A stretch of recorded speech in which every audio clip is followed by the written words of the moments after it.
ফাতেমার হাত ধরিয়া কাঁদে আর কয়, ফাতেমা এইটা তুমি কি কইলা? তুমি তো রহমতুল্লিল আলামিনের কন্যা, তুমি তো দোজাহানের বাদশার আদরের দুলারি। আমি তো কোনোভাবেই তোমার উপযুক্ত ছিলাম না। তোমার আব্বা মায়া করিয়ে না তোমারে আমার হাতে উঠাই দিছে যে সত্য।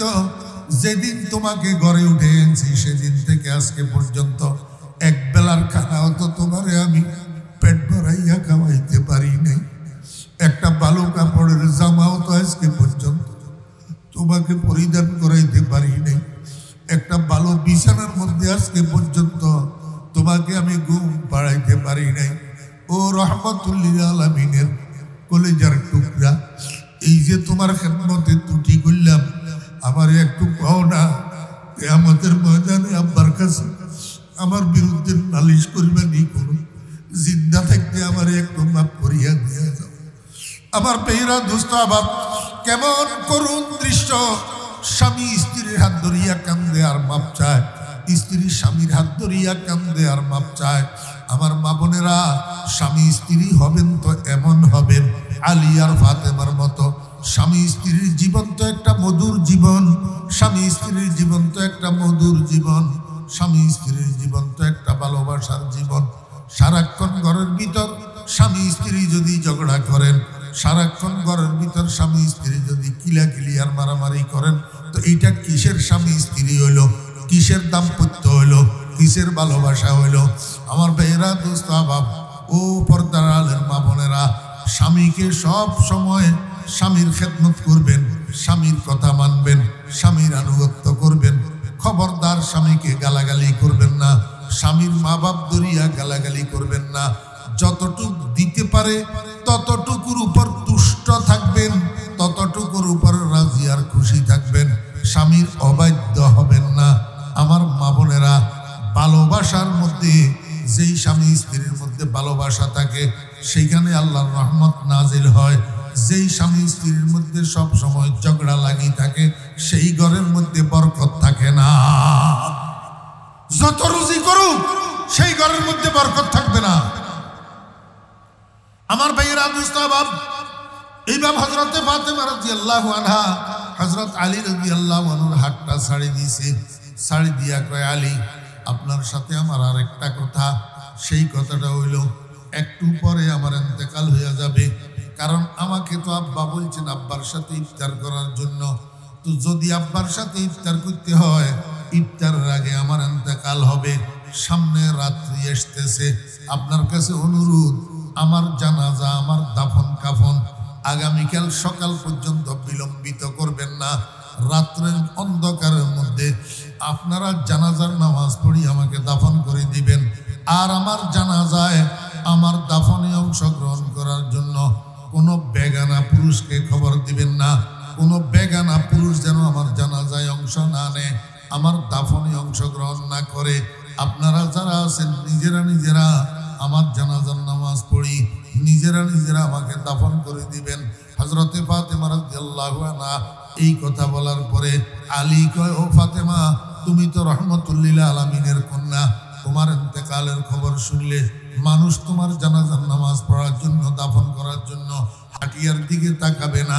আমার খাটিয়ার দিকে তাকাইলে ও কাফনের কাপড় মোড়ানো থাকার কারণে তারা হয়তো আমার চেহারা দেখবে না, কিন্তু কাফনের কাপড়ের উপর দিয়া আমার শরীরের গঠন তা তো তারা দেখবে, কল্পনা করতে পারবে, খেয়াল করবে। রহমতুল্লিল আলামিনের মেয়ে ফাতেমা কতটুক লম্বা ছিল, কতটুক খাটো ছিল, কিরকম মোটা ছিল, কিরকম চিকন ছিল, এটা তো তারা কল্পনা করতে পারবে।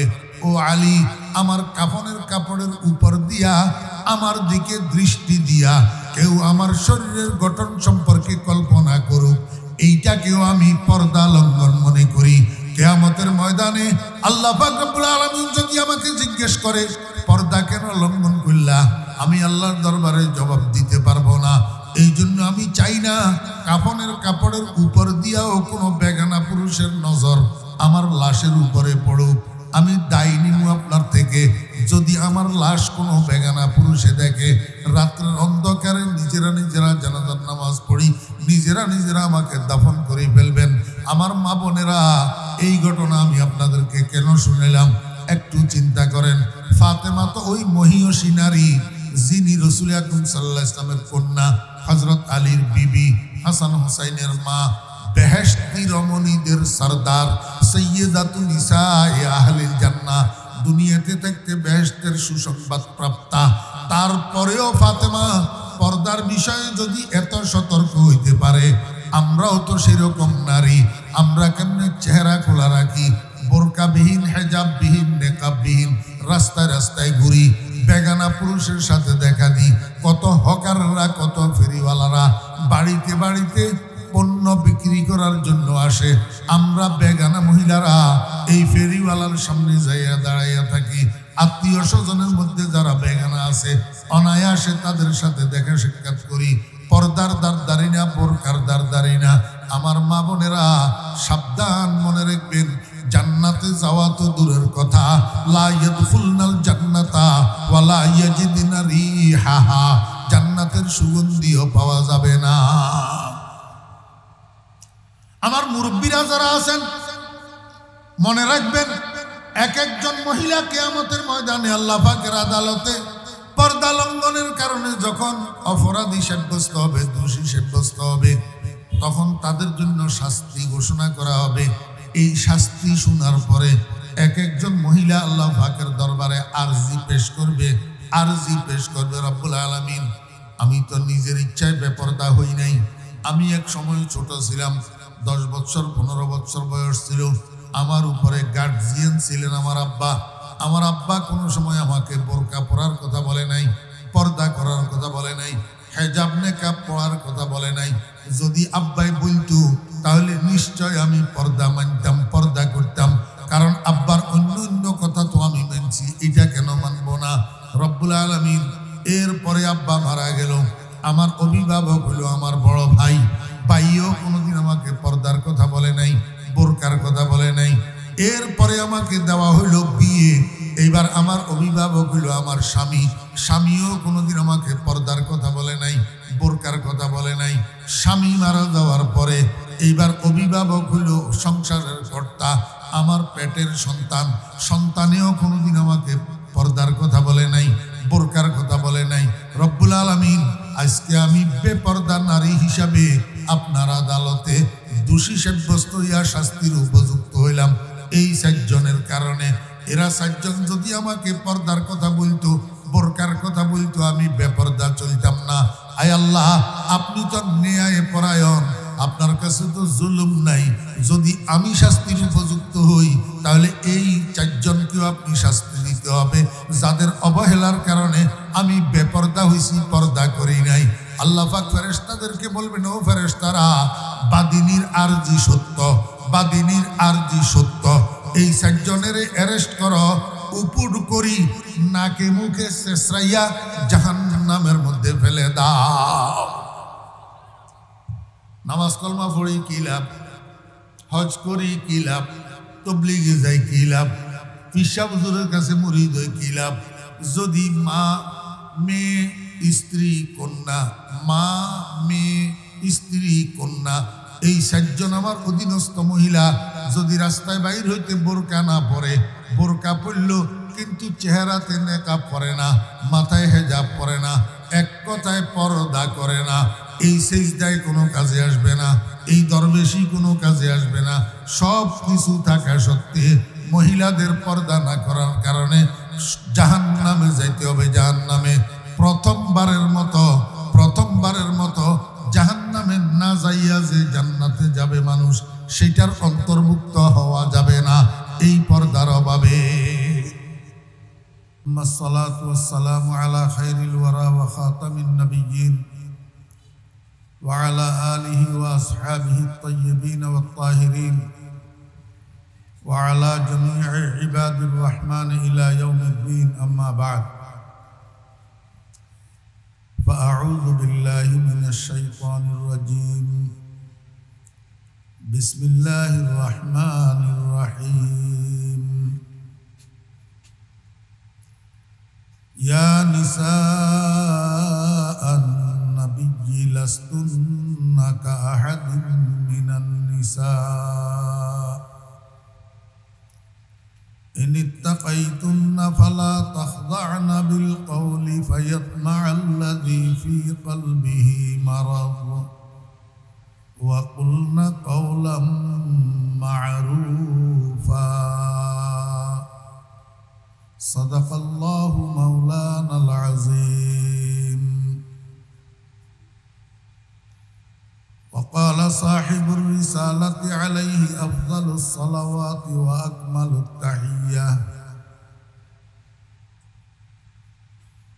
نساء كاسيات عاريات مائلات مميلات رؤوسهن كأسنمة البخت المائلة لا يدخلن الجنة ولا يجدن ريحها وإن ريحها لتوجد من مسيرة كذا وكذا وصدق رسوله النبي الأمي الكريم ونحن على ذلك لمن الشاهدين والشاكرين. ربنا تقبل منا إنك أنت السميع العليم. সম্মানিত সভাপতি, মুআজ্জাজ উলামায়ে কেরাম, সমাবেত দিনদার মুসলমান ভাইয়েরা, পর্দার আড়ালের সম্মানিতা পর্দানশী মা ও বোনেরা, মহান আল্লাহ রাব্বুল আলামিনের অপরিসীম দয়ার ইহসান আল্লাহ রাব্বুল আলামিন আমাদেরকে আজ 25শে জানুয়ারি 2025 ইংরেজি তারিখে চট্টগ্রাম আনোয়ারা থানার অন্তর্গত বোয়ালিয়া আল্লামা আলিমুল্লাহ ফাউন্ডেশন এর উদ্যোগে আয়োজিত ৫ম ইসলামী মহাসম্মেলনে আমাদেরকে অংশগ্রহণ করার তৌফিক দিয়েছেন। এই জন্য আমরা সবাই মহান রব্বুল আলামিনের শুকর আদায় করি, আলহামদুলিল্লাহ।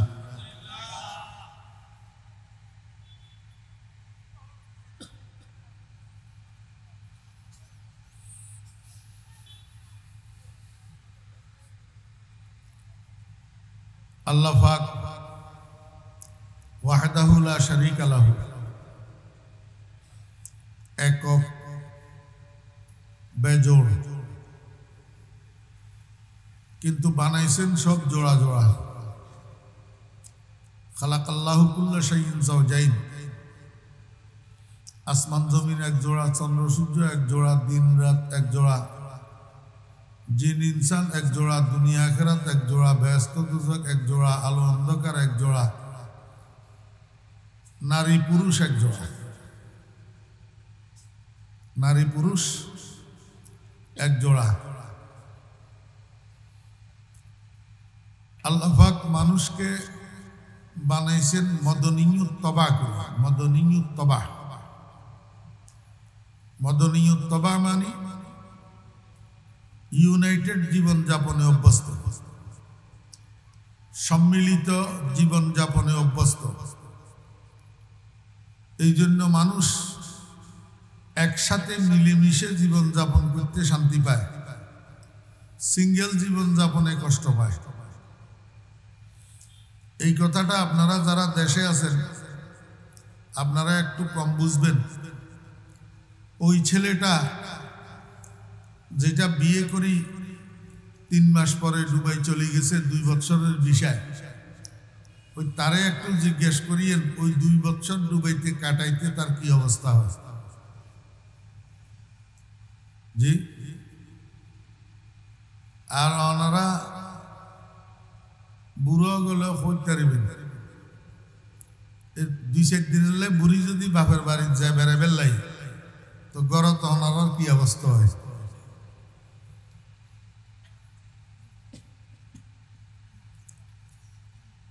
আসলে আসন না, মগর কথা ঠিক নেই। সিঙ্গেল জীবন যাপনে মানুষের শান্তি না কষ্ট? কষ্ট। যৌথ জীবন যাপনে শান্তি। দেখেন না, মা বাপের যদি 4টা ছেলে থাকে, মা বাপ যতদিন জীবিত থাকে এতদিন ছেলেদেরকে জুদা হইতে দেয় না। কারণ ছেলেরা যদি জুদা হয় তো মা বাপের কষ্ট। পরিবারটা একসাথে থাকলে শান্তি। কিন্তু এই মানুষের যৌথ জীবন যাপন শান্তিময় হয় ওই সময় যখন মানুষ যৌথ জীবন যাপনটা আল্লাহ পাকের দেয়া বিধিবিধান অনুযায়ী চালায়। এই যৌথ জীবন যাপনের জন্য আল্লাহ পাক কিছু বিধিবিধান দিয়েছেন, নিয়ম কানুন দিয়েছেন। এই নিয়ম কানুন মতো আল্লাহর দেওয়া বিধিবিধান অনুযায়ী যদি জীবনটা চালায় তাহলে সেখানে শান্তি, আর না হইলে অশান্তির আগুন। যৌথ জীবন যাপনের জন্য আল্লাহ পাক যেই বিধিবিধান দিয়েছেন, এই বিধিবিধানগুলোর মধ্যে একটা বিধানের নাম হলো পর্দা। একটা বিধানের নাম পর্দা। আমাদের দেশে একটা ভুল কথা প্রচলিত আছে, নারীর পর্দা। এই কথাটা ডাহা ভুল। পর্দা শুধু নারীর জন্য না, নারী পুরুষ উভয়ের জন্য। নারী পুরুষ উভয়ের জন্য।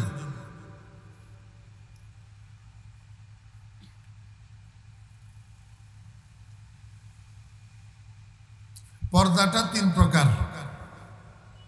পর্দা কয় প্রকার? 3 প্রকার। 1 নম্বর হইল চোখের পর্দা, 2 নম্বর হইল আওয়াজের পর্দা, 3 নম্বর হইল শরীরের পর্দা।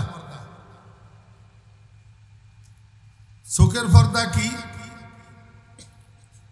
আল্লাহ পাক কোরআন শরীফের মধ্যে আল্লাহর হাবিব জনাবে মুহাম্মদুর রাসূলুল্লাহ সাল্লাল্লাহু আলাইহি ওয়াসাল্লামকে সম্বোধন করে বলেন, আমার বন্ধু আপনি বলুন। বল। কাকে বলবেন? লিল মুমিনিনা, ঈমানদারদেরকে। ইয়াগুদ্দু মিন আবসারিহিম, তারা এই যৌথ জীবন যাপনে যখন চলাফেরা করে, হাঁটাচলা করে, তখন চোখগুলারে যেন নিচের দিকে করে চলে। একটু সামনে যাইয়া আল্লাহ পাক আবার বলেন, কুল, আমার বন্ধু আপনি বলুন। কাকে বলবেন? লিল মুমিনাতি, আপনার উম্মতের ঈমানদার মহিলাদেরকে। কি বলবেন? ইয়াগদুদনা মিন আবসারিহিন্না, তারা চলাফেরার মধ্যে, হাঁটা চলার মধ্যে চোখগুলারে যেন নিচের দিকে করে হাঁটে। এবার বুঝেন, একজন বেগানা পুরুষ আর একজন বেগানা নারী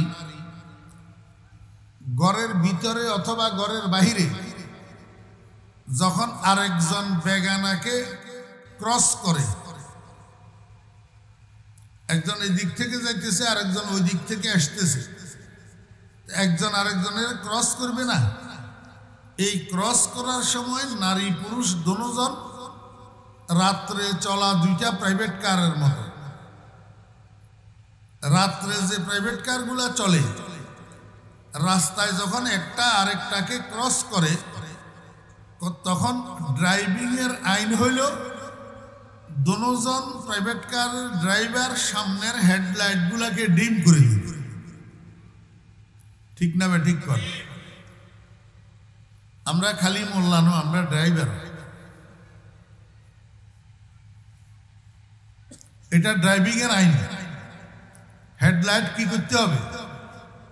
কথা কয়, ডিম করতে হবে, মানে উপরের দিকে উঠে রাখবে। কি করবে? নিচের দিকে করবে। কেন? যদি দুজন ড্রাইভারের সামনের লাইট গুলার যদি উপরের দিকে উঠে রাখে তো কোন ড্রাইভারের সামনের দিকে কিছু দেখবে না। তো এবার সামনাসামনি একটা একটারে মারি দিবে। এবারে ড্রাইভারও দুজন মরার সম্ভাবনা, গাড়ি তো দুটা ভাঙবেই, অ্যাক্সিডেন্ট হবে। কথা বুঝতে লাগবেন না? অ্যাক্সিডেন্ট হবে। আল্লাহ কয় যে ও নারী পুরুষ বেগানা, তোমরা যখন ঘরে বাহিরে একজন আরেকজনের ক্রস করিবা, তোমরা দুইটা প্রাইভেট কারের মতো ওই হেডলাইট দুটারে ডিম করো। হেডলাইট বুঝছেন তো কি? চোখ, চোখ দুটারে ডিম করো। চোখের উপরের দিকে উঠাই এদিক সেদিক বিলবিল বিলবিল বিলবিলাই ওরা বিলবিলাইলে ও সাত চোখে মিলন হবে। সাত চোখে কি হবে? মিলন হবে। সাত চোখে মিলন হইলে যদি দিল খারাপ থাকে তো দিলের ভিতরে আকর্ষণ সৃষ্টি হবে, সেটাই তোমাদেরকে অ্যাক্সিডেন্টের দিকে নিয়ে যাবে। এটা হলো চোখের পর্দা সংক্ষেপ। এরপরে হলো আওয়াজের পর্দা। আমি যে আয়াতটা তেলাওয়াত করছি এটার মধ্যে আল্লাহ পাক আওয়াজের পর্দা বুঝাইতেছেন। কাদেরকে? কাদেরকে বুঝাইতেছেন? ইয়া নিসা আন-নবী, অর্থ কি? হে নবীর স্ত্রীগণ, হে নবীর স্ত্রীগণ, লাস্তুন্না কাআহাদিন মিনান নিসা, তোমরা পৃথিবীর অন্য যে কোনো একজন মহিলার মতো নও। অর্থাৎ ছেলে একটা MA পাস করি বাড়িতে আসছে, তো বাড়িতে আসি আর একটা মূর্খ ভোলা রিক্সা চালায়, এইটার সাথে বাড়ির দরজায় দাঁড়ায় দাঁড়ায় ক্যারাম বোর্ড খেলা। কি খেলা? বাপে দূরের থেকে দেখছে, দেখি কাছে আসি, কয় এই আব্দুর রহমান, তোরে এই জন্য এতটুক লেখাপড়া করাইছিলাম, তোরে এই জন্য MA পাস করাইছিলাম, তুই কি গ্রামের 8-10টা মূর্খ পোলার মতো তুই কার সাথে দাঁড়ায় দাঁড়ায় ক্যারাম বোর্ড খেলতেছ? অভিভাবক হইলে এরকম কথা বলে কিনা? তুই তো গ্রামের অন্য 10টা মূর্খ ছেলের মতো নয়। আল্লাহ পাক রব্বুল আলামিন কয়, হে নবীর স্ত্রীগণ, তোমরা পৃথিবীর অন্য সকল মহিলার মতো নও। যেহেতু তোমরা মুহাম্মদুর রাসূলুল্লাহ সাল্লাল্লাহু আলাইহি ওয়াসাল্লামের স্ত্রী, তোমাদের একটা মান সম্মান আছে। ছেলে ফটিয়া মাদ্রাসার থেকে ফারেক আলেম মুফতি, বিয়ে করাইছে আরেক চৌধুরী সাহেবের মেয়ে। এখন চৌধুরী সাহেবের মেয়ে বোরকা ছাড়া, হিজাব ছাড়া, নেকাব ছাড়া বাড়ির দরজায় রাস্তায় আসি হাঁটাহাঁটি করে। শ্বশুরে ডাকি কয় যে, এই মেয়ে, তুমি কার বউ তুমি জানো নি? তুমি তো আমার মান সম্মান নষ্ট করে দিবা। আমার পোলাটা মুফতি আর তুমি বেপরদা বাড়ির দরজায় রাস্তায় আসি হাঁটাহাঁটি করো। তুমি কি অন্য 10টা মেয়ের মতো, না অন্য 10টা বউয়ের মতো? তুমি তো একজন মুফতি সাহেবের স্ত্রী। অভিভাবক থাকলে এরকম বলে না? আল্লাহ পাক রব্বুল আলামিন বলেন, হে আমার বন্ধুর স্ত্রীগণ, তোমরা অন্য মহিলাদের মতো নয়। এরপরে বলেন, ইনিত্তাকাইতুন্না, যদি তোমরা মুত্তাকি হয়ে থাকো, পরহেজগার হয়ে থাকো, খোদাবিরু হয়ে থাকো। আচ্ছা, আমাকে একটু বলেন তো, রাসূল আকরাম সাল্লাল্লাহু আলাইহি ওয়াসাল্লামের স্ত্রীটা আগের থেকে পরহেজগার কিনা? কথা কয়। নবীজির স্ত্রীগণ আগের থেকে পরহেজগার না? জি। নবীজির জন্য স্ত্রী এগুলা বাছাই করছেন কে? আপনার ফলাটা যদি MBBS পাশ হয়, আপনি ফলাইটার জন্য বিয়ে করাইবেন, মেয়ে দেখবেন যে সেরকম মেয়ে একটা দেখবেন না। আপনার মেয়েটা যদি দাওরায়ে হাদিস পাশ হয় মহিলা মাদ্রাসা থেকে, তা আপনি ওই মেয়েটার জন্য ছেলে দেখতে ওই সেরকম একটা ছেলে দেখবেন না। মূর্খ মেয়ে একটা বিয়ে করাইবেন। তো মুহাম্মদুর রাসূলুল্লাহ সাল্লাল্লাহু আলাইহি ওয়াসাল্লাম হাবিবুল্লাহ না? কি হাবিবুল্লাহ? সৈয়দুল কাউনাইন, দোনো জাহানের বাদশা। তো উনার জন্য আল্লাহ পাক স্ত্রী চয়েস করছেন যেমন তেমন মহিলা, না শ্রেষ্ঠ শ্রেষ্ঠ মুত্তাকি মুত্তাকি পরহেজগার পরহেজগার মহিলা? এখন এই মহিলার গুলারে আল্লাহ পাক আবার দমকায় কেন? ইনি তাকাইতুন না, যদি তোমরা পরহেজগার হয়ে থাকো। এটা আসলে নবীর স্ত্রীদেরকে ধমক দিতেছে যে না, শাশুড়ি যদি ছেলের বউয়েরে কন্ট্রোল করতে না পারে, কোন রকমে আয়ত্তে আনতে না পারে, কথা মানাইতে না পারে, শাশুড়ি একটা কইলে ছেলের বউয়ে 10টা কয়, তখন শাশুড়ি ছেলের বউয়ের গায়ে তো আর হাত তুলতে পারে না, নিজের মেয়েটারে শাসন করি তো ছেলের বউয়ের শিক্ষা দে। ঠিক না বে ঠিক বলেন? আল্লাহ পাক রব্বুল আলামিন রাসূল আকরাম সাল্লাল্লাহু আলাইহি ওয়াসাল্লামের স্ত্রীদেরকে ধমক দিয়া কিয়ামত পর্যন্ত আনেওয়ালি বেপরদা বেশ্যা মহিলাদেরকে শিক্ষা দিতেছে। ইনি তাকাইতুন না, হে নবীর স্ত্রীগণ, তোমাদের ভিতরে যদি আল্লাহর ভয় থাকে, ফালা তাখজানা, তোমরা নরম করিও না। তোমরা কথা বলে, মাথা ডুলাইলে হবে না, মুখ দিয়ে বলতে হবে। তোমরা নরম করিও না। কি নরম করিও না? বিল কওল, এটা ছাত্ররা বুঝবে। বাওয়া আছে তাই হরফে জর মফুলে বিহি, আয় ফালা তাখজানা কাওলাকুন্না, তোমরা তোমাদের কথারে নরম করিও না। তোমরা তোমাদের কথাকে নরম করিও না। কি অর্থ? মিডা মিডা ভাষায়, চিকন চিকন সুরে, হাসি হাসি মুখে কথা বলিও না। মিষ্টি মিষ্টি কথা কইও না।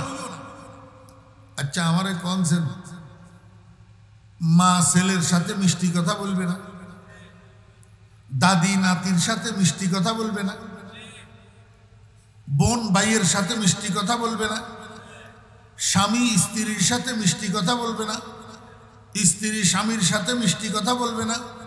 তা আল্লাহ কারে কয় ফালা তাখজানা বিল কওল? নবীর স্ত্রীরা তোমরা মিডা মিডা কথা কইও না, নরম নরম কথা কইও না। অর্থাৎ কার সাথে? বেগানার সাথে। কার সাথে? অনারা এগানা বেগানা বুঝেন না, এগানা কন বেগানা কন। আল্লাহু আকবার। যেই মহিলার সাথে যেই পুরুষের বিবাহ বন্ধন হালাল,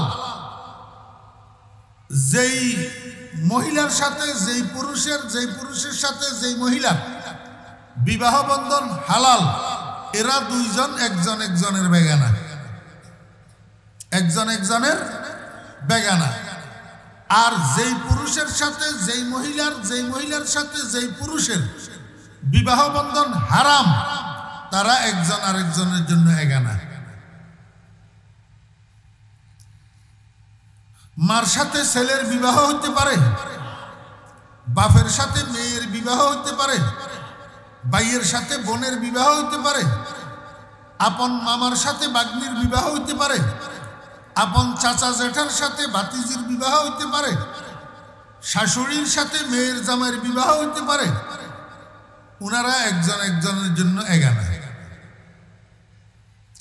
যত তবাই আছে, তবাই, ত ত ত ত, চাচাতো, জেঠাতো, মামাতো, খালাতো, ফুফাতো, তালতো, সবগুলা কি? ত ত। হ্যাঁ, তবাই যত আছে, এই তবাইয়েরা তবনের সাথে বিবাহ বন্ধন জায়েজ না? না জায়েজ? জায়েজ। এই জন্য সবগুলা বেগানা। সবগুলা কি? চাচাতো ভাই, জেঠাতো বোন, চাচাতো বোন, জেঠাতো ভাই, খালাতো ভাই, খালাতো বোন, মামাতো ভাই, মামাতো বোন, ফুফাতো ভাই, ফুফাতো বোন, তালতো ভাই, তালতো বোন। এগানা না বেগানা? বেগানা। এই মাসালাটা শুধু একটা ক্ষেত্রে ব্যতিক্রম আছে। একটা ক্ষেত্রে ব্যতিক্রম আছে, একজনের সাথে একজনের বিবাহ বন্ধন জায়েজ নাই। একটু আগে কি বলছেন, যার সাথে যার বিবাহ বন্ধন জায়েজ নাই উনারা দুইজন এগানা না বেগানা? এই তো বলি গেছে, এগানা না বেগানা? বিবাহ বন্ধন জায়েজ নাই, এগানা। আপন ভাই আপন বোন বিবাহ বন্ধন জায়েজ আছে না? তাহলে দুজন কি এগানা।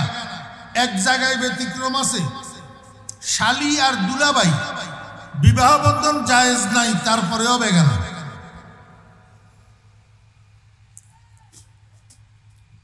শালি আর দুলাভাইয়ের বিবাহ বন্ধন জায়েজ আছে নি? জায়েজ নাই। কেন জায়েজ নাই? দুলাভাই এটার আগদের মধ্যে তার বোন একটা আছে, তো দুলাভাই এটার আগদের মধ্যে তার বোন একটা আছে, না হইলে হে শালি কেমনি হইল? এখন দুলাভাইয়ের আগদের মধ্যে বোন একটা যেহেতু আছে, আর একটা সেই আগদের মধ্যে যাওয়া, দুই বোন এক আগদের মধ্যে যাওয়া জায়েজ নাই, হারাম। কথা বুঝছেন না বুঝেন না? তাহলে বিবাহ বন্ধন জায়েজ নাই, যত মহিলা যত পুরুষ সব এগানা। কিন্তু এই জায়গাতে বেশ কম, শালি আর দুলাভাই বিবাহ বন্ধন জায়েজ নাই, তারপরেও বেগানা, তারপরেও কি বেগানা। এখন তো কয় শালি কি বোন কি, শালি কি বোন কি, শালি কি বোন কি, অর্থাৎ শালি বোনের মতো তুই কইলে হবে না বানানেওয়ালায় কইতে হবে? যিনি আবিষ্কারক তিনি বলতে হবে, তুই তোর সুবিধা মতো সুবিধাবাদ জিন্দাবাদ বললে তো হবে না।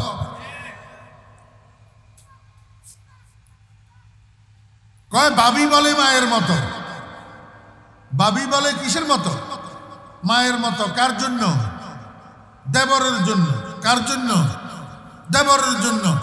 আল্লাহর রাসূল কয় আল হামকু আল মউত, দেবর বাবির জন্য মৃত্যু সমতুল্য, আর হাতে কয় মায়ের মতো। তুই কইলে হবো না, সুবিধাবাদ জিন্দাবাদ।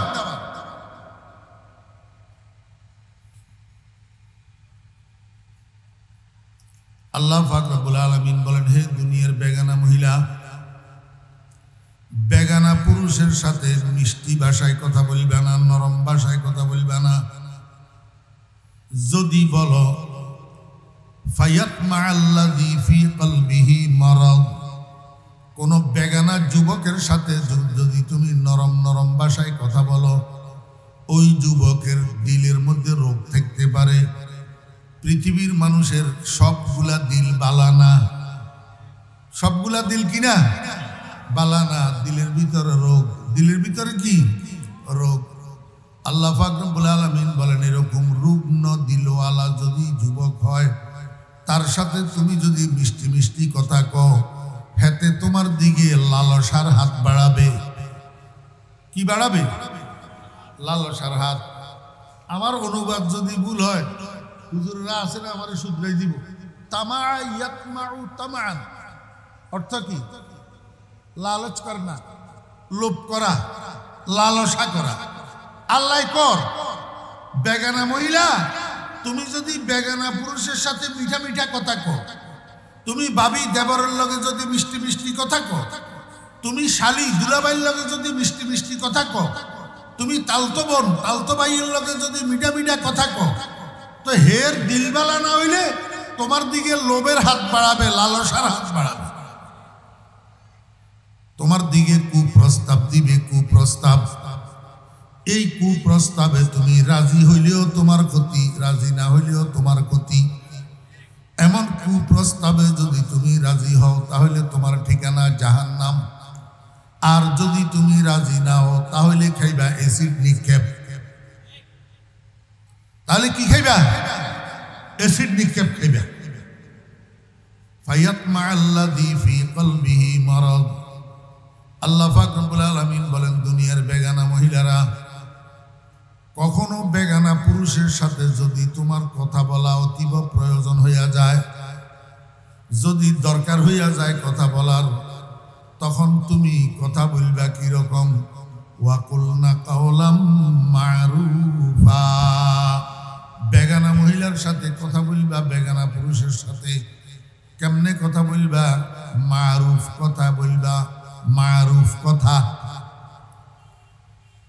শুনেন, শুধু অনুবাদের দ্বারাই কোরআন শরীফ বোঝা যায় না, এখন তাফসীরের দরকার হয়েছে।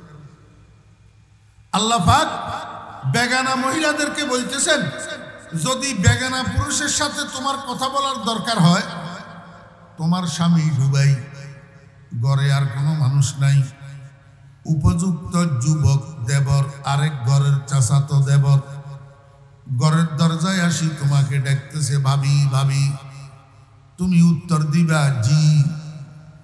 এখন দেবরে কয়, আপনাদের যে একটা জাল আছে মাছ ধরার জালটা আমারে দেন। কয় না? জাল চিনেননি?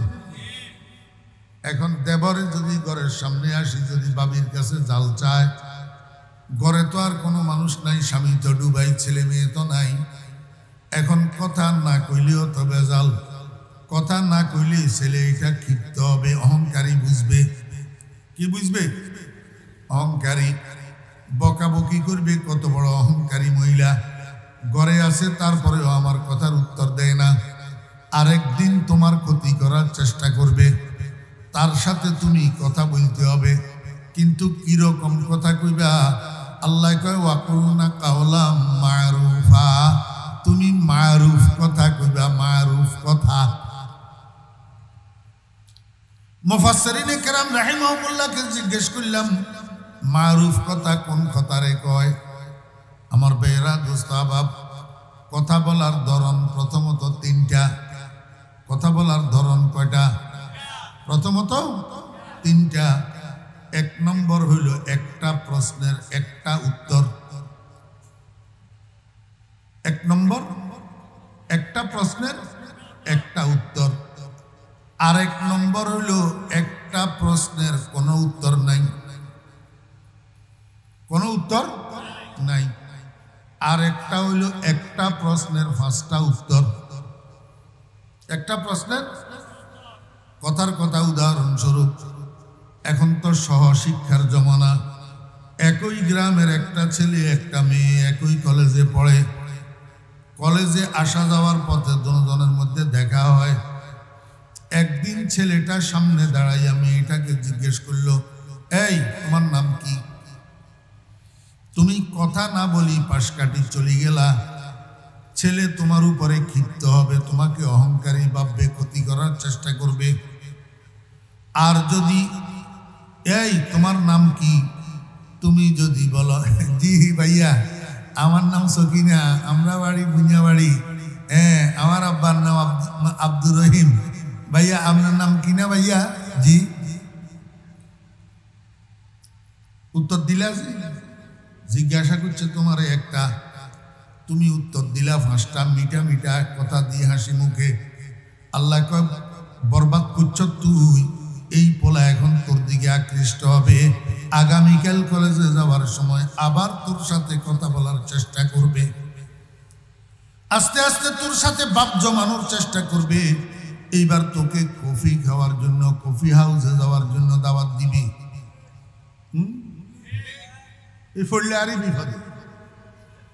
আমার বেরা দোস্ত আবাব, আল্লাহ পাক রব্বুল আলামিন কয়, আমার বান্দিগণ একেবারে উত্তর না দিয়াও থাকিও না, আর একটার উত্তর 5টাও দিও না।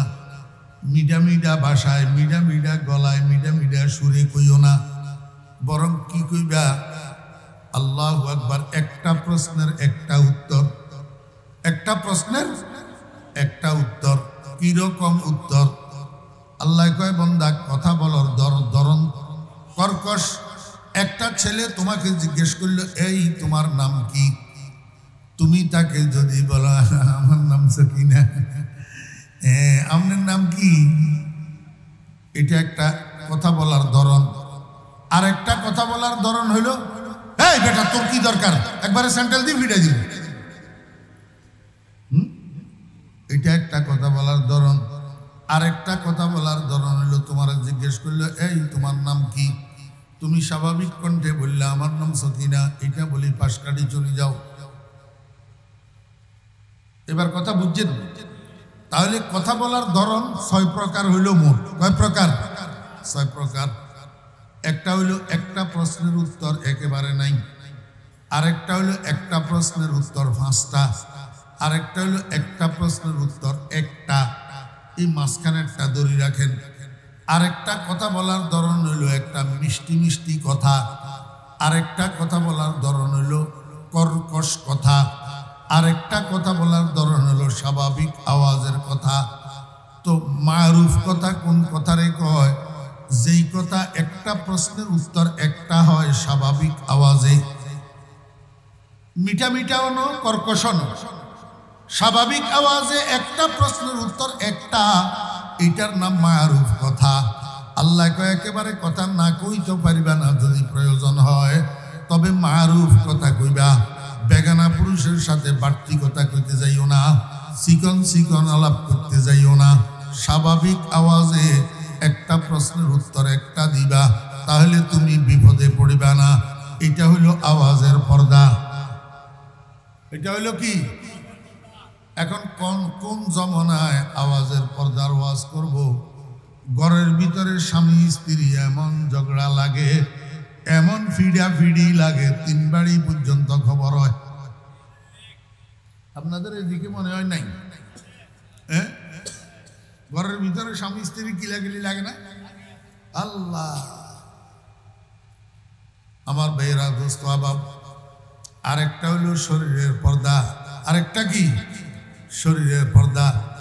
এই শরীরের পর্দা বোঝানোর জন্য আল্লাহ পাক রব্বুল আলামিন একটু সামনে বলেন, ওয়াকারনা ফি বুয়ুতিকুন্না ওয়ালা তাবাররাজনা তাবাররুজাল জাহিলিয়াতিল উলা।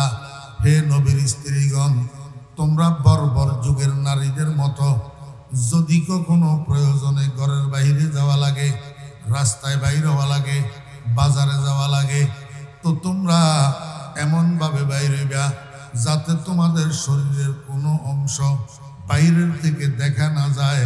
সুন্দর একটা ডিলা ডালা বোরকা গায়ে দিবা, মাথার মধ্যে হেজাব লাগাইবা, চেহারার মধ্যে নেকাব লাগাইবা। আল্লাহু আকবার। পর্দার সাথে বোরকার সাথে ঘর থেকে বাইর হইবা। খবরদার বর্বর যুগের মহিলাদের মতো অর্ধ উলঙ্গ হইয়া রাস্তায় বাইর হইও না, যাতে করি বেগানা পুরুষেরা, বেগানা যুবকেরা তোমাদের দিকে তাকাবে, তুমি জাহান্নামের খোরাক হইবা। আল্লাহ পাক রব্বুল আলামিন কয়, খবরদার, এরকম আমি তোমাকে যে রূপ আর সৌন্দর্য দিয়েছি, যে লাবণ্য দিয়েছি, এটা নিতান্তই একজনের আমানত। নিতান্তই একজনের কি? যার সাথে তোমার বিয়ে হইছে সেই স্বামীর আমানত। আর যদি বিয়ে না হইয়া থাকে তারপরেও তোমার এই রূপ লাবণ্য একজনের আমানত। কারণ আল্লাহ পাক তোমাকে সৃষ্টি করছে নির্দিষ্ট একজন পুরুষের বাম পাশের ফাজরের হাড়ের থেকে। তার সাথে একদিন তোমার মিলন হবে, তার সাথে একদিন তোমার বিয়ে হবে। অতএব তোমার মাথার তালু থেকে পায়ের তালু পর্যন্ত এই 3.5 হাত শরীরটা একজনের আমানত। অন্যজনের কাছে এটাকে ওপেন করার অনুমতি নাই। ওয়ালা ইউবদিনা যিনাতাহুন্না ইল্লা লিবুলাতিহিন। আমার মা বোনেরা, যারা পর্দার আড়াল থেকে বয়ান শুনতেছেন, একটু মনোযোগ সহকারে আজকের বয়ানটা শুনুন। আমি আপনাদেরকে পর্দা কাকে বলে একটু বুঝাই। এই পর্দা বোঝানোর জন্য সারা বাংলাদেশের মধ্যে আমি একটা ঘটনা বলি, সেই ঘটনাটা আপনাদেরকে একটু শুনাই। ঘটনাটা কোনো কাল্পনিক ইচ্ছা কাহিনী নয়, গল্প নয়, বাস্তব ঘটনা। রসুল আকরাম সাল্লাল্লাহু আলাইহি ওয়াসাল্লামের কলিজার টুকরা মেয়ে হযরতে ফাতেমা রাদিয়াল্লাহু আনহার ঘটনা, যিনাকে আপনারা মা ফাতেমা নামে জানেন। এই মা ফাতেমার ঘটনা। আল্লাহু আকবার। রমজানের মাস ছিল, রমজানের মাস। হযরতে ফাতেমা রাদিয়াল্লাহু আনহা অসুস্থ। অসুস্থ মানে গায়ে জ্বর আসছে, জ্বরে আক্রান্ত হয়েছে। এইভাবে 4-5 দিন পর্যন্ত ফাতেমা জ্বরে আক্রান্ত। এই অবস্থায় এক রাত্রে হযরতে ফাতেমা রাদিয়াল্লাহু আনহা ঘুমাইতেছেন। রাত্রের শেষের দিকে ফাতেমা স্বপ্নে দেখতেছে ফাতেমার আব্বা রহমতুল লিল আলামিন জনাব মুহাম্মদুর রাসূলুল্লাহ সাল্লাল্লাহু আলাইহি ওয়াসাল্লাম অন্ধকারের মধ্যে ফাতেমার ঘরে ঢুকছে। ঢুকি এদিক সেদিক দেখে কাকে যেন তালাশ করে।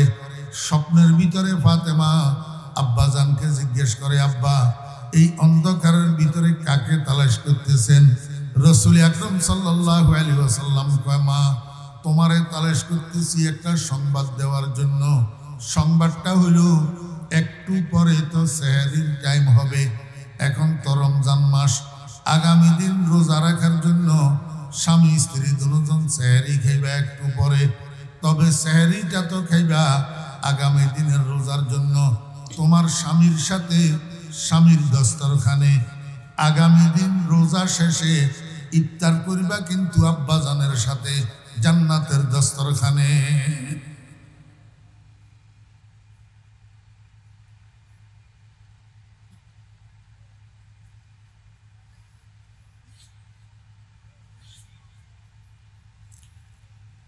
এত বড় একটা স্বপ্ন, এটা শোনার পরে আপনাদের মধ্যে কোনো নড়াচড়া লক্ষ্য করতে পাইলাম না।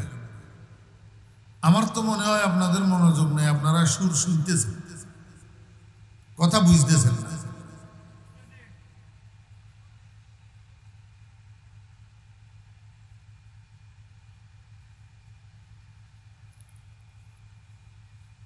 কার কথা বলতেছি? স্বপ্নে দেখছে ফাতেমায় কাকে? তো উনি ফাতেমার কি কি স্বপ্নে দেখলেন?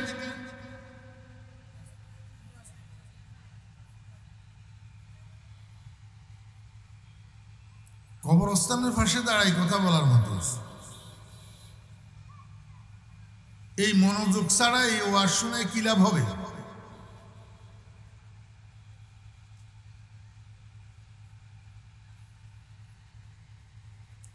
হযরত ফাতেমা রাদিয়াল্লাহু আনহা কি স্বপ্নে দেখলেন? রাসূল আকরাম সাল্লাল্লাহু আলাইহি ওয়াসাল্লাম ফাতেমার ঘরে ঢুকি অন্ধকারের মধ্যে এদিক সেদিক চায়। ফাতেমা জিজ্ঞেস করেন, আব্বা কাকে খুঁজেন? নবীজি বললেন, তোমারে খুঁজতেছি একটা সংবাদ দেওয়ার জন্য। সংবাদ হইল, যেহেতু রমজান মাস, আগামী দিন রোজা থাকবা, সেহরি খাইবা তোমার স্বামীর সাথে, কিন্তু আগামী দিন রোজা শেষে ইফতার করবা জান্নাতের দস্তরখানে আব্বার সাথে। এবারে কেমনে সুবহানাল্লাহ এটা বাইরে হলো? আগে বাইরে হলো না, যে আগে মনোযোগ ছিল না, কথা বুঝি শুনেন নাই।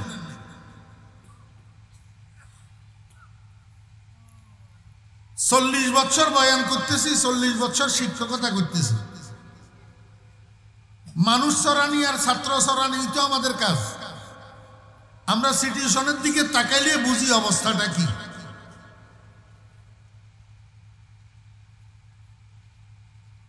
যদি কথা না বুঝেন, মনোযোগ সহকারে না শুনেন, শীতের ভিতরে এখানে দলা হয়ে বসে থাকি লাভ কি? এর চেয়ে বাড়িতে যাই ঘুমাইলে ভালো না?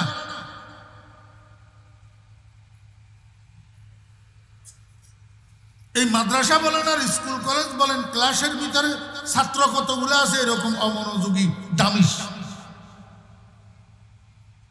স্যারে পড়ার, হুজুরে পড়ার, কি পড়ার এটার দিকে হাতের খেয়াল নাই। এবার পরীক্ষা দিলে ফেল মারবে। স্কুল কলেজের গুলা শেষ পর্যন্ত সন্ত্রাসী হয়, আর মাদ্রাসার গুলা হয় কাঠমোল্লা।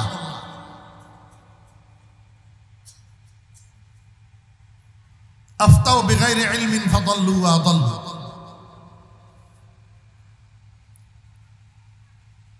অমনোযোগী মানুষের দুনিয়াও বরবাদ, আখিরাতও বরবাদ। উদাসীন।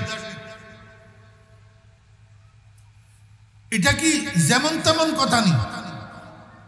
ফাতেমা স্বপ্ন দেখছে রাসূল আকরাম সাল্লাল্লাহু আলাইহি ওয়াসাল্লামকে। রাসূলুল্লাহ সাল্লাল্লাহু আলাইহি ওয়াসাল্লাম বলতেছে, আগামী দিনের রোজার জন্য সেহরি খাইবা স্বামীর সাথে, আর আগামী দিন রোজা শেষে ইফতার করিবা আব্বার সাথে জান্নাতে। এটা কি যেমন তেমন স্বপ্ন? এটা এই স্বপ্নের দ্বারা কি বুঝাইলেন রাসূল আকরাম সাল্লাল্লাহু আলাইহি ওয়াসাল্লাম? আগামী দিন ফাতেমার ইন্তেকাল হয়ে যাবে, তারপরের দিন থেকে ফাতেমাকে আর দুনিয়াতে পাওয়া যাবে না। যদি ইন্তেকাল না হয় তাহলে আব্বার সাথে জান্নাতে ইফতার করে কেমনে? কথা বুঝছেন না বুঝেন নাই? আমার ভাইয়েরা, দোস্ত আহবাব, হযরতে ফাতেমা রাদিয়াল্লাহু আনহার ঘুম ভাঙে গেছে।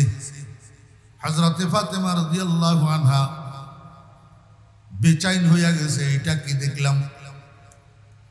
যত কিছুই হোক, রাসূল আকরাম সাল্লাল্লাহু আলাইহি ওয়াসাল্লামের কন্যা তো, রাসূল আকরাম সাল্লাল্লাহু আলাইহি ওয়াসাল্লামের রক্ত, এটা রাসূলের বেটি না। স্বপ্নের তাৎপর্য বুঝতে 1 সেকেন্ডও লাগে নাই, সঙ্গে সঙ্গে ফাতেমা বুঝি ফেলছে আমার এই স্বপ্ন আমার মৃত্যুর পূর্বাভাস, আমার মৃত্যুর পূর্বাভাস।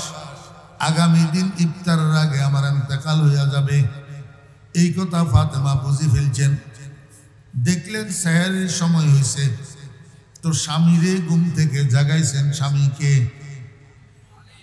কয় না, এই ফলাই তুই সামনে একবার নাক বরা বৈশাখ বেড়া, তোর মনোযোগ নেই বেড়া, একটা কথারও তো উত্তর দেওয়াস না, দামিস কোথাকার। দুনিয়ার অমনোযোগী সব আসি আমার সামনে বসে।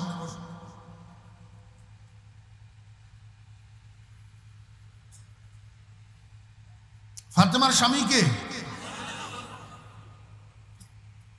শ্রোতা আস্তে আস্তে বাড়ের কায় তাবারুক মাবারুক আছে নি? হ্যাঁ,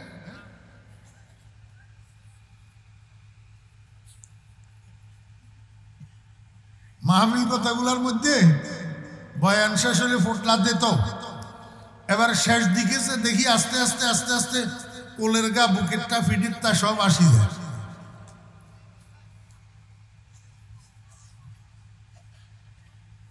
হযরত ফাতেমা রাদিয়াল্লাহু আনহা যখন দেখলেন সেহরির সময় হয়েছে, তো স্বামীরে আস্তে আস্তে ঘুমের থেকে জাগাইছেন। স্বামীকে হযরতে আলী রাদিয়াল্লাহু আনহু, হযরতে আলী রাদিয়াল্লাহু আনহু ফাতেমা আলীরে ঘুম থেকে জাগাইছেন সত্য, কিন্তু স্বপ্নের কথা কয় না, স্বপ্নের কথা কয় না। কেন কয় না জানেন? ফাতেমা খুব ভালো করেই জানে আলী তো রাসূল আকরাম সাল্লাল্লাহু আলাইহি ওয়াসাল্লামের ইলমের শহর, সেই শহরের দরজা হইল আলী, সেই শহরের দরজা রাসূল আকরাম সাল্লাল্লাহু আলাইহি ওয়াসাল্লামের পরে এই উম্মতের সবচেয়ে শ্রেষ্ঠ বিচারক, চিফ জাস্টিস হলেন হযরতে আলী, হযরতে আলী। আমার ভাইয়েরা, দোস্ত আহবাব, ফাতেমা মনে মনে চিন্তা করে আমি যেরকম স্বপ্ন বুঝতে দেরি হয় নাই, আলীরও তো স্বপ্ন বুঝতে দেরি হবে না। এখন যদি জানাই দিই তো আলী তো আমার কলিজার টুকরার চেয়েও বেশি মহব্বত করে। হযরতে আলী ফাতেমা রাদিয়াল্লাহু আনহার কলিজার টুকরার চেয়েও বেশি ভালোবাসে। এটা বোঝা গেছে ফাতেমার ইন্তেকালের পরে।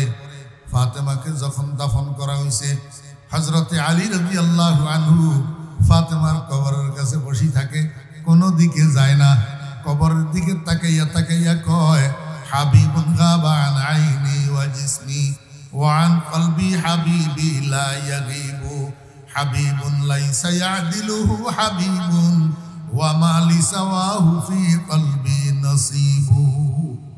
ও ফাতেমা, তুমি আমার থেকে গায়েব হইয়া গেলা বুঝি, আমার থেকে গায়েব হইয়া গেলা। গায়েব হইয়া কি করছ? আমার চোখের থেকে আড়াল হইতে পারছ, কিন্তু আমার অন্তরের থেকে তো আড়াল হইতে পারো নাই। আমি একটা সেকেন্ডের জন্য তো তোমাকে ভুলতে পারি না। কলিজার টুকরার মতো ভালোবাসতেন হযরতে আলী ফাতেমা রাদিয়াল্লাহু আনহাকে। ফাতেমা মনে মনে কয় এখন যদি আমি আলীর স্বপ্ন এটা শুনাই দিই, তাহলে আলীর আর সেহরি খানা হবে না, আলীর আর সেহরি খানা হবে না। এই চিন্তা করি ফাতেমা আলীরে স্বপ্নের কথা কয় না। স্বামী স্ত্রী দুজন হাস্য উজ্জ্বল চেহারায় সুন্দর মতো দুজনে সেহরি তেহারি খাইছেন। সেহরি তেহারি, আমার মা বোনেরা, আমাদের বর্তমান সমাজের কিছু কিছু মা বোনদের বদভ্যাস আছে। স্বামী বাহিরের থেকে কাজ করি আসে, কেউ দোকানদারি করি আসে, কেউ হাল চাষ করি আসে, কেউ রাস্তায় ইট ভাঙ্গি আসে, কেউ রিক্সা চালায় আসে, এক একজন এক একটা কাম করি। পুরুষ যেহেতু বাহিরের থেকে ক্লান্ত শ্রান্ত পরিশ্রান্ত হইয়া ঘরে ঢুকে, মহিলা কতগুলা আছে এমনি ঘরে ঢুকার সময় শুরু করি দে, তোমার আব্বা আমারে এমন কইল কা, তোমার মায় আমার সাথে ঝগড়া করিল কা, তোমার বোনে আমারে গালি দিল কা, হ্যাঁ আমি এত কাম করতে পারবো না। তারা কোনো কাজ করে না, খালি আমারে কয়। এই যাবতীয় ফ্যান ফ্যান শুরু করি দে। এমনি স্বামী ঘরে ঢুকতেই তো মানুষ বাইরের থেকে যখন কাজ করে আসে তখন তো মেজাজ খিটখিটটা থাকে, মেজাজ গরম থাকে। এই সমস্ত শোনার সাথে সাথে এবার শুরু হইয়া যায় ঘরের মধ্যে লড়াই আর ফিটাফিটি। এই জন্য আমার মা বোনেরা, স্বামী যখন বাইরের থেকে কাজ করে আসে সর্বপ্রথম আপনি কি করবেন? ওনার গায়ের থেকে শার্টটা খুলবেন, জামাটা খুলবেন, পায়ের থেকে জুতাগুলা খুলবেন, একটা গামছা লইয়া শরীরের মধ্যে গাম থাকলে মুছি দিবেন, আল্লাহু আকবার, এক গ্লাস শরবত করে দিবেন, গামছাটা লুঙ্গিটা স্বামীর হাতে উঠাইয়া দিবেন, বলবেন আমি খানা রেডি করতেছি, আপনি গোসল করে আসেন। খানা পিনা খাওয়ার পরে যখন রিল্যাক্স হবে, মন মেজাজ ঠান্ডা হবে, হাসি মুখ হবে, তখন যাইয়া কোনো অভিযোগ থাকলে আস্তে আস্তে বলেন। দেখবেন আপনার অভিযোগগুলা স্বামী সানন্দে গ্রহণ করবে, আর কিলাকিলি হবে না। মহিলারা তো বুঝে না, এমনি আসার সাথে সাথে শুরু করে দে বিসমিল্লাহ পড়ি, অভিযোগ কি কি আছে। হযরতে ফাতেমা রাদিয়াল্লাহু আনহা জাগানোর সাথে সাথে স্বপ্নের কথা আলীকে বলে নাই। দুজনে সেহরি করার পরে হযরতে আলী রাদিয়াল্লাহু আনহু গেছেন মসজিদে ফজরের নামাজ পড়ার জন্য। হযরতে ফাতেমা রাদিয়াল্লাহু আনহা ঘরের কোনায় নামাজের মুসাল্লা বিছাইয়া ফজরের নামাজ পড়তেছেন। ওইদিকে হযরত আলী রাদিয়াল্লাহু আনহু ফজরের নামাজ শেষে মসজিদের থেকে ঘরে ফিরে আসছেন। ঘরে ফিরে আসি দেখে ফাতেমার নামাজের মুসাল্লাটা খালি, জায়নামাজটা খালি, জায়নামাজের মধ্যে ফাতেমা নাই। হযরত আলী রাদিয়াল্লাহু আনহু অবাক হইয়া গেলেন, ব্যাপারটা কি? জীবনেও তো কোনো দিন ফাতেমাকে ইশরাক পড়ার আগে জায়নামাজ ত্যাগ করতে দেখি নাই। আজকে অসুস্থ শরীরে ইশরাক না পড়ি কোথায় গেল? ঘরের মধ্যে তালাশ করে দেখলেন ফাতেমাকে দেখা গেল না। শেষ পর্যন্ত রান্নাঘরে গেলেন তালাশ করার জন্য। যাইয়া দেখে ফাতেমা রান্নাঘরে আছে, তবে অবসর নাই। বড় বড় তিনটা কাজ একসাথে শুরু করছেন। এক নম্বরে চুলার মধ্যে আগুন জ্বালাইছেন, বড় একটা হান্ডির মধ্যে বেশি পরিমাণ কতগুলা পানি গরম দিতেছেন। বড় একটা গামলার মধ্যে শিশু পুত্র হাসান হুসাইন রাদিয়াল্লাহু আনহুমা দুজনের ব্যবহারিক কাপড় চোপড়গুলা ভিজাইছেন দোয়ার জন্য। একটা বড় মাটির ডিশের মধ্যে বেশি পরিমাণে কতগুলা আটাকে গুলি খামির বানাইতেছেন রুটি বানানোর জন্য। হযরত আলী রাদিয়াল্লাহু আনহু দেখি তো অবাক, কয় ফাতেমা এই কি পাগলামি? তোমার শরীর অসুস্থ, জ্বরে আক্রান্ত, জীবনেও তো তোমাকে ইশরাক না পড়ি মুসাল্লা ত্যাগ করতে দেখি নাই। আজকে ইশরাকের নামাজটাও পড়লা না, আবার দেখি একসাথে এতগুলা কাজ কেন শুরু করছো? এতগুলা পানি কার জন্য গরম করতেছ? বাচ্চাদের কাপড় এতগুলা একসাথে ভিজাইছ, অসুস্থ শরীরে তুমি এগুলা ধুইবা কেমনে? এতগুলা রুটি কার জন্য বানাইতেছ? আমরা সবাই মিলিয়েও তো 3 দিন খাইলেও শেষ হবে না এই রুটিগুলা, কেন এতগুলা রুটি বানাইতেছ? ফাতেমায় কয়, আলী আপনাকে একটা কথা বলা হয় নাই। কই কি কথা? আমি গত রাত্রে স্বপ্নে দেখেছি আমার আব্বাজান রহমতুল্লিল আলামিন আমার ঘরে ঢুকে অন্ধকারের মধ্যে চতুর্দিক তাকাইতেছে, কেন জানি কাকে খুঁজতেছে। আমি জিজ্ঞেস করলাম, আব্বা কাকে খুঁজতেছেন? আব্বাজান আমাকে বললেন, মা তোমাকে খুঁজতেছি একটা সংবাদ দেওয়ার জন্য। সংবাদটা হইল, যেহেতু রমজান মাস, আগামী দিন রোজা রাখবা, তো রোজা রাখার জন্য সেহরি করবা তোমার স্বামীর সাথে আলীর দস্তরখানে, কিন্তু আগামী দিন রোজার শেষে ইফতার করবা আব্বাজানের সাথে জান্নাতের দস্তরখানে। স্বপ্ন শোনার সাথে সাথে হযরত আলী রাদিয়াল্লাহু আনহু এক চিৎকার মারছে। চিৎকার একটা মারি হাউ মাউ করে কান্না শুরু করছে, বাচ্চা পোলার মতো। যখন কান্না শুরু করছে, শত হোক স্বামী স্ত্রী, তো স্বামীকে এইভাবে কাঁদতে দেখি হযরতে ফাতেমা রাদিয়াল্লাহু আনহা নিজেও আর স্থির থাকতে পারল না।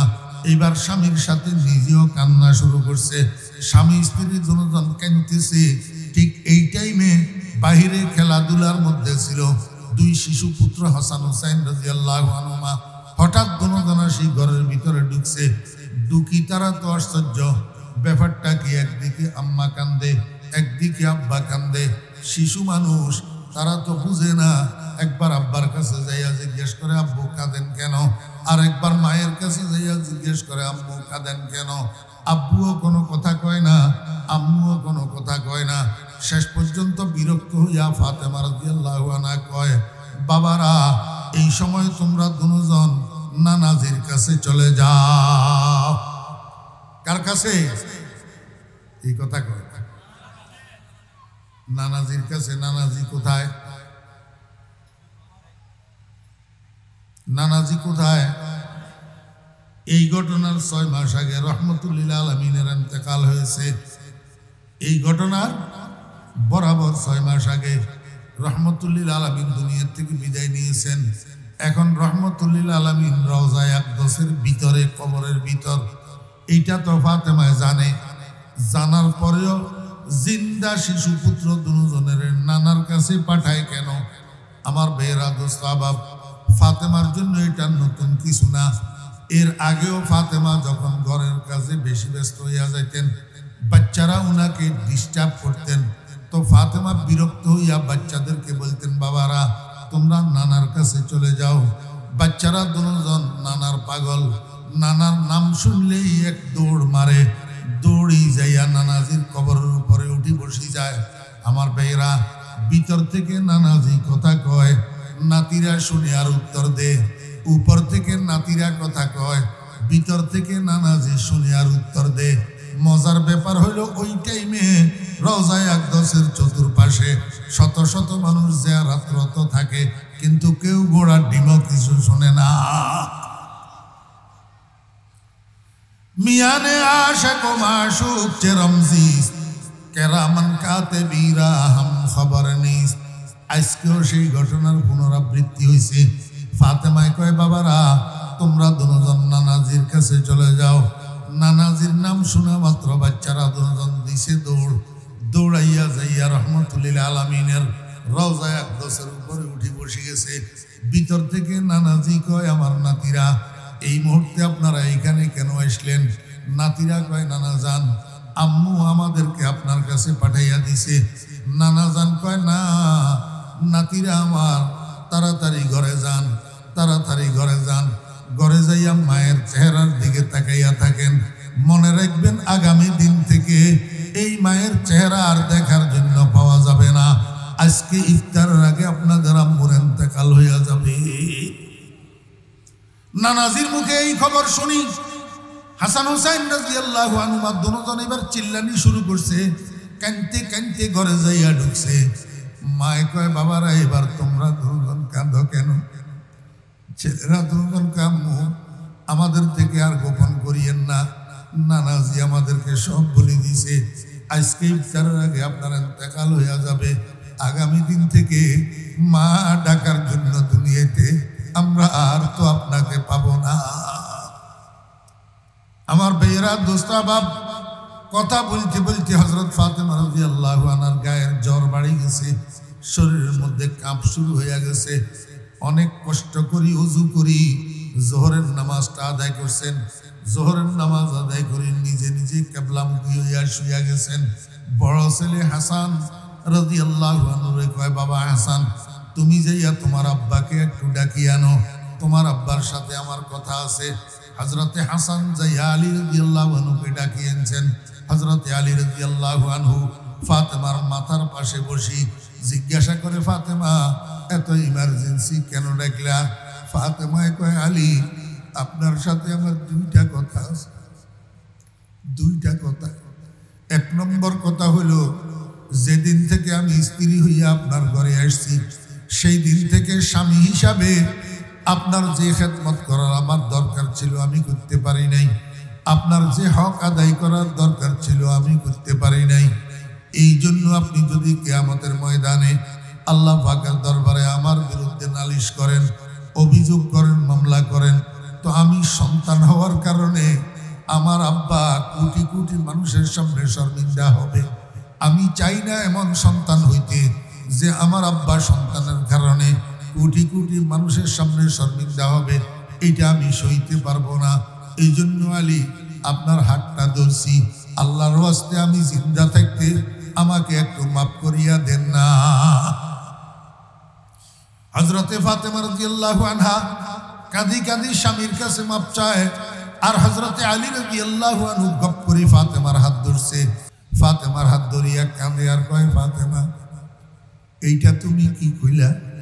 তুমি তো রহমতুল্লিল আলামিনের কন্যা, তুমি তো দোজাহানের বাদশার আদরের দুলারি। আমি তো কোনোভাবেই তোমার উপযুক্ত ছিলাম না।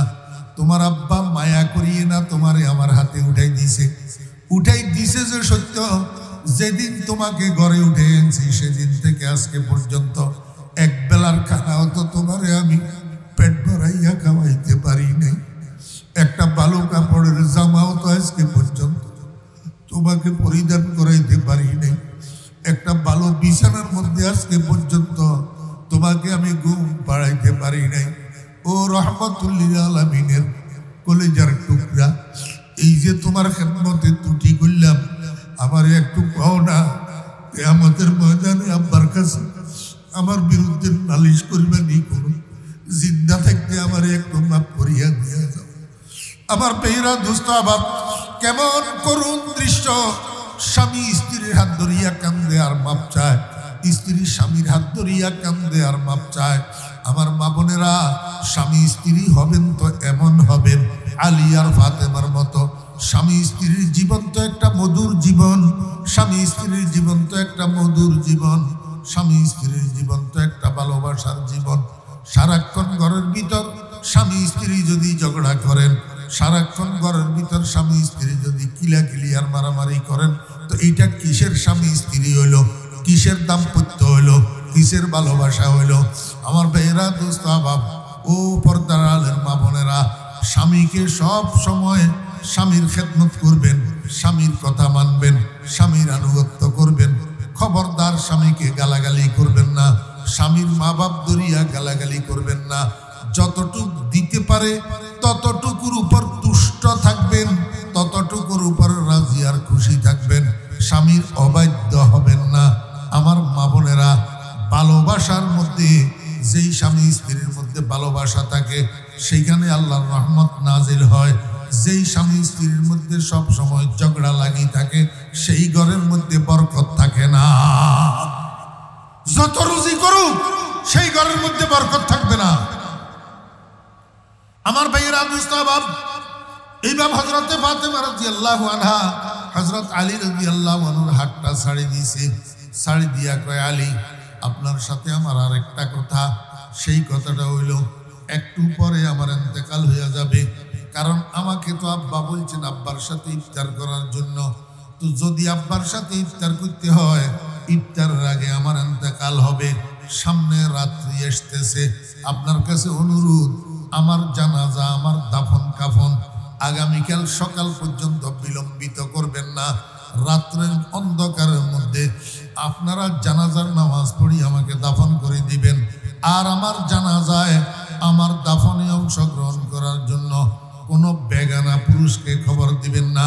কোনো বেগানা পুরুষ যেন আমার জানাজায় অংশ না নেয়, আমার দাফনে অংশগ্রহণ না করে। আপনারা যারা আছেন নিজেরা নিজেরা আমার জানাজার নামাজ পড়ি, নিজেরা নিজেরা আমাকে দাফন করে দিবেন।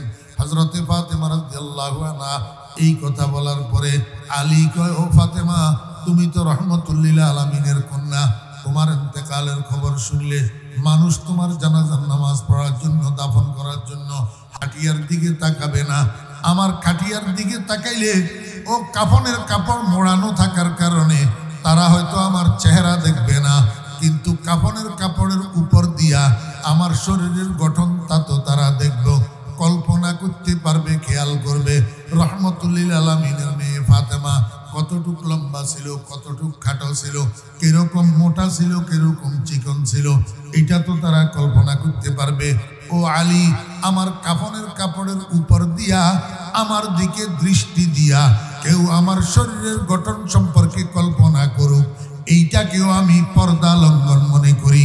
কিয়ামতের ময়দানে আল্লাহ পাক রব্বুল আলামিন যদি আমাকে জিজ্ঞেস করে পর্দা কেন লঙ্ঘন করলা, আমি আল্লাহর দরবারে জবাব দিতে পারবো না। এই জন্য আমি চাই না কাফনের কাপড়ের উপর দিয়াও কোনো বেগানা পুরুষের নজর আমার লাশের উপরে পড়ুক। আমি দায় নিব আপনার থেকে, যদি আমার লাশ কোনো বেগানা পুরুষে দেখে, রাত্রের অন্ধকারে নিজেরা নিজেরা জানাজার নামাজ পড়ি, নিজেরা নিজেরা আমাকে দাফন করে ফেলবেন। আমার মা বোনেরা, এই ঘটনা আমি আপনাদেরকে কেন শুনাইলাম একটু চিন্তা করেন। ফাতেমা তো ওই মহিয়সী নারী যিনি রাসূল আকরাম সাল্লাল্লাহু আলাইহি ওয়াসাল্লামের কন্যা, হযরত আলীর বিবি, হাসান হুসাইনের মা, বেহেশতি রমণীদের সরদার, সৈয়দাতু নিসায়ে আহলিল জান্নাহ, দুনিয়াতে থাকতে বেহেশতের সুসংবাদ প্রাপ্তা। তারপরেও ফাতেমা পর্দার বিষয়ে যদি এত সতর্ক হইতে পারে, আমরাও তো সেরকম নারী।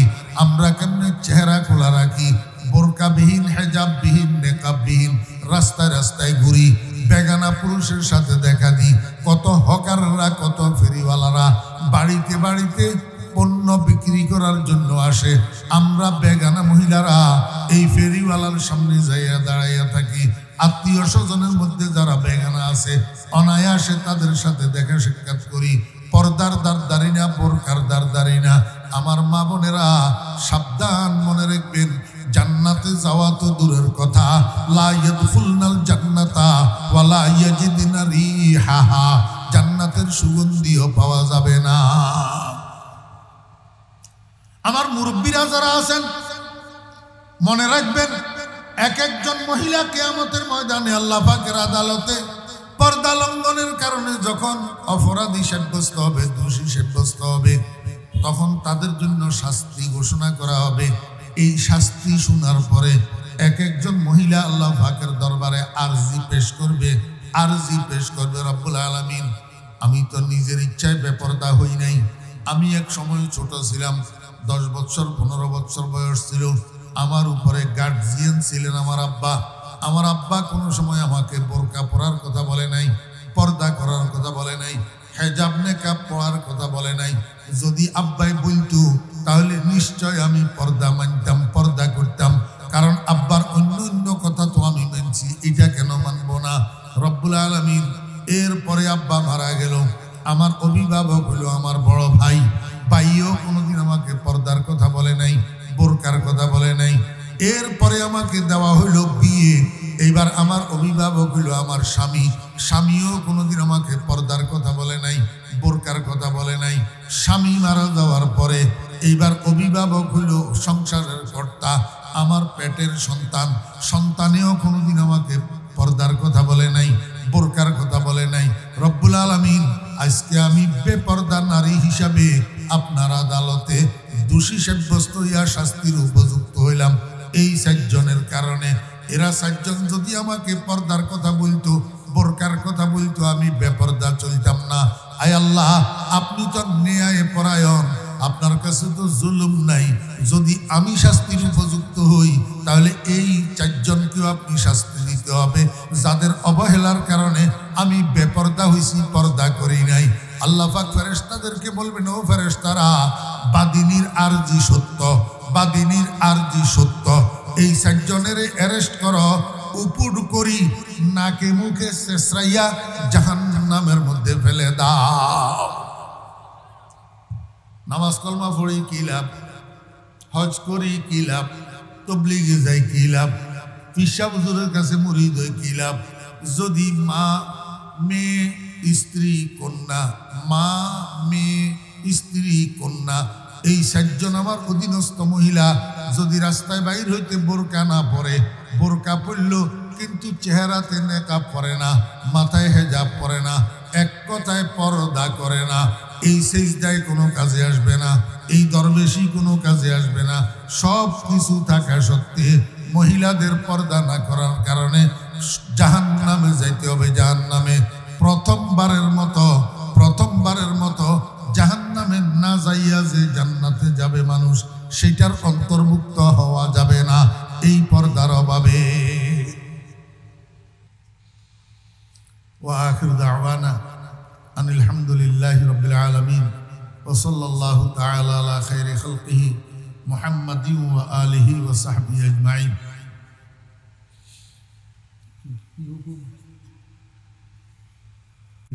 ربنا ظلمنا أنفسنا وإن لم تغفر لنا وترحمنا لنكونن من الخاسرين ربنا هب لنا من أزواجنا وذرياتنا قرة أعين واجعلنا للمتقين إماما رب ارحمهما كما ربياني صغيرا يا الله আজকের এই মাহফিলকে কবুল ফরমান। ইয়া আল্লাহ, শুরু থেকে শেষ পর্যন্ত যত আলোচনা হয়েছে দয়া করে মূল ত্রুটিগুলা ক্ষমা করে দেন। সহিহ কথাগুলোর উপরে আমাদেরকে আমল করার তৌফিক দান করেন। ইয়া আল্লাহ, ইয়া আল্লাহ, আজকের এই মাহফিলের উসিলা করি আয় আল্লাহ সমাজের মধ্যে এলাকার মধ্যে পর্দাকে আপনি বাস্তবায়ন করে দেন। ইয়া আল্লাহ, আমার মা বোনদেরকে পর্দা মতো চলার তৌফিক দান করেন। ইয়া আল্লাহ, সকল মা বোনদের দিলের নেক কামনা বাসনা পূরণ করে দেন। সকল মা বোনকে নেককার দিনদার বানাইয়া দেন। ইয়া আল্লাহ, মাইকের আওয়াজ চতুর্দিকে যতটুক যাইতেছে সমস্ত কবরস্থানগুলির মুর্দেগানের কবরের আযাব মাফ করে দেন। ইয়া আল্লাহ, খাস করি আল্লামা আলিমুল্লাহ ফাউন্ডেশনকে কবুল ফরমান, এর সদস্যদেরকে কবুল ফরমান। ইয়া আল্লাহ, এদের আমল, এদের কাজের মধ্যে, আমলের মধ্যে বরকত দান করেন। ইয়া আল্লাহ, ইয়া আল্লাহ, আজকের মাহফিলের জন্য যারা শ্রম দিয়া, টাকা পয়সা দিয়া আয় আল্লাহ এই মাহফিলকে আয়োজন করেছেন, আয় আল্লাহ উনাদের এই আয়োজনকে কবুল ফরমান। আয় আল্লাহ, এর বিনিময়ে উনাদের দুনিয়া আখিরাতকে আবাদ করে দেন। আল্লাহ উনাদের হায়াতের মধ্যে বরকত দান করেন, রুজি রোজগারের মধ্যে বরকত দান করেন, ঈমান আমলের মধ্যে বরকত দান করেন। আল্লাহ, আমরা যারা হাত উঠেছি আমাদের মধ্যে যত মানুষ অসুস্থ আছে শেফা দান করেন। ইয়া আল্লাহ, আমাদের সন্তানদের মধ্যে যারা অসুস্থ আছে আল্লাহ শেফা দান করেন। যারা দোয়া চেয়েছেন, কার কি হাজত আছে আপনার জানা আছে, সকলের মুবাহ হাজাত পূরণ করে দেন, মাকাসিদে হাসানা পূরণ করে দেন। ইয়া আল্লাহ, ইয়া আরহামার রাহিমিন, আপনার হাবিবের সদকা দোয়া দরখাস্ত কবুল ফরমান। আপনার হাবিবের দরবারে কোটি কোটি দরুদ ও সালামের হাদিয়া পৌঁছান। ওয়া সাল্লাল্লাহু তাআলা আলা খাইরি খালকিহি মুহাম্মাদিন ওয়া আলিহি ওয়া সাহবিহি আজমাইন বিরহমাতিকা ইয়া আরহামার রাহিমিন।